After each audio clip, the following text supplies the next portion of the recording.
Our next guest is no stranger to cyber attacks.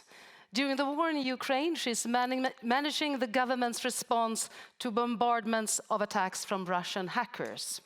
Welcome, Natalia Tkachuk, Head of Cybersecurity at National Security and Defense Council in Ukraine.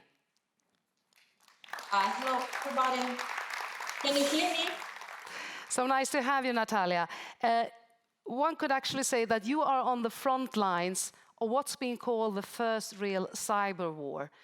Could you give us some sort of description, what it's like to stand eye to a cyber enemy?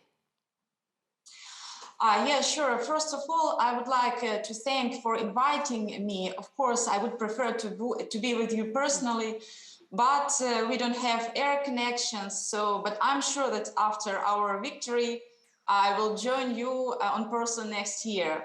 And I would like to thank you because to thank Stina for your support to Ukraine, because what you are doing, guys, is very important for my country.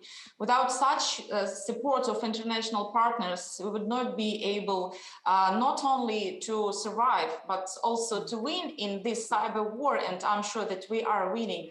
So answering your question, I would say that yes, now we have this experience of cyber war and standing to it. And we can discuss, we can make conclusions if we can compare the harm from cyber attacks to the harm of the conventional weapons. And I should say that taking into consideration the level of ICT, the level of digitalization of most countries in the world, still the harm from bombing, from artillery firing, from killing innocent people, much, much worse than a potential harm from cyber attacks. Because what Russians are doing in Ukraine, they are just simply eliminating our people, civil population, women, men, kids. They are destroying our civil infrastructure, hospitals, schools, kindergartens.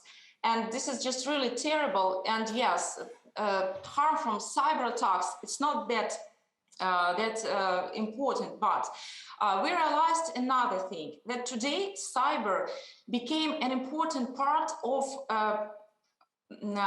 making conditions for further military intervention. Like, for example, an artillery firing before the invasion itself. And if a country is not ready to this threat, then the enemy will get much more possibilities for further attack.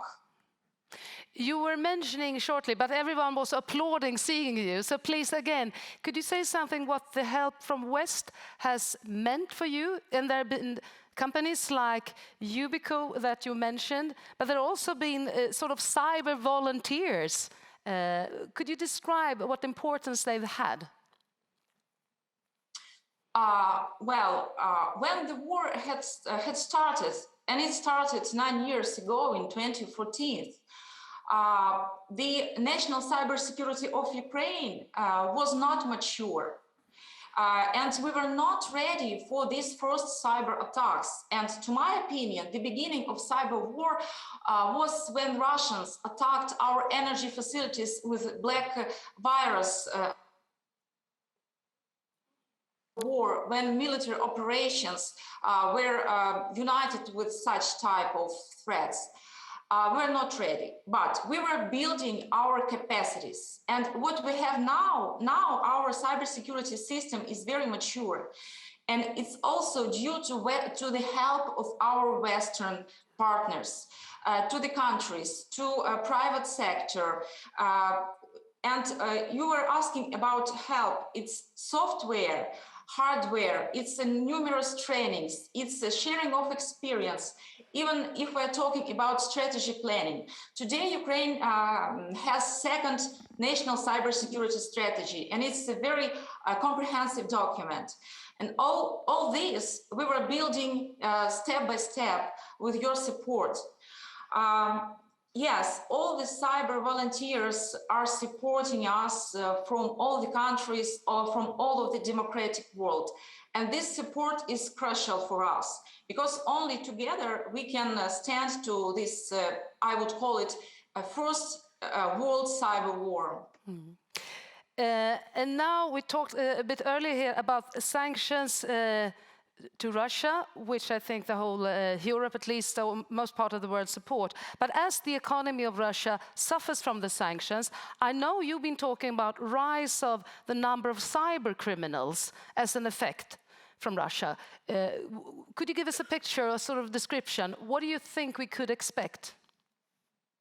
Yes, we predict rise in a number of cyber criminals from Russia because all the conscious companies of IT sector, they left Russia.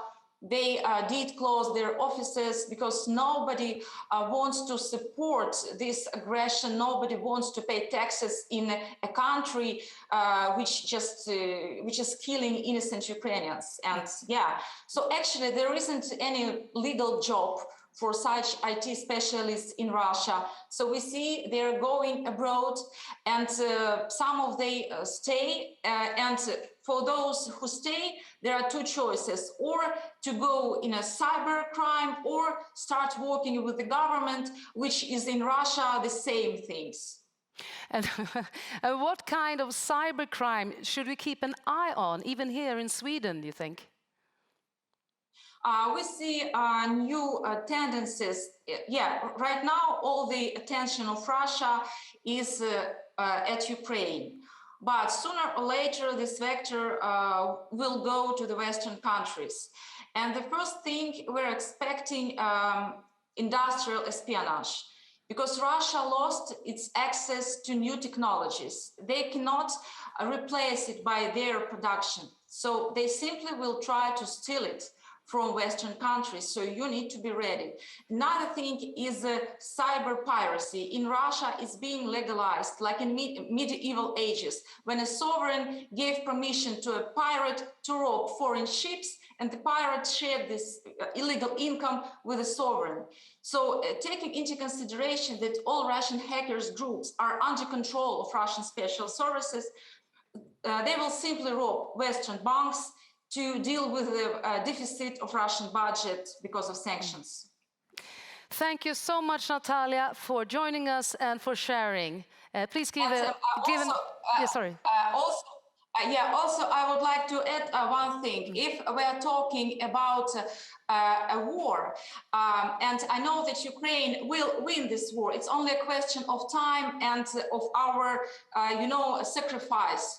But the thing is that it's not only preparedness and readiness of our armed forces and our population, which is important, but also the ability and willingness of our Western countries to support us also with offensive weapons. And the same is for cyberspace, for cyber warfare.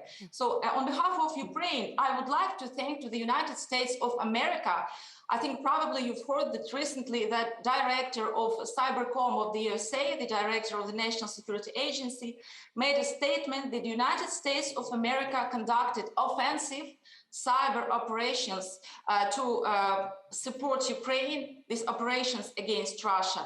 So, because without this international cyber coalition, we would not be able to protect our democratic world. Thank you. Thank you so much, Natalia Tkachuk.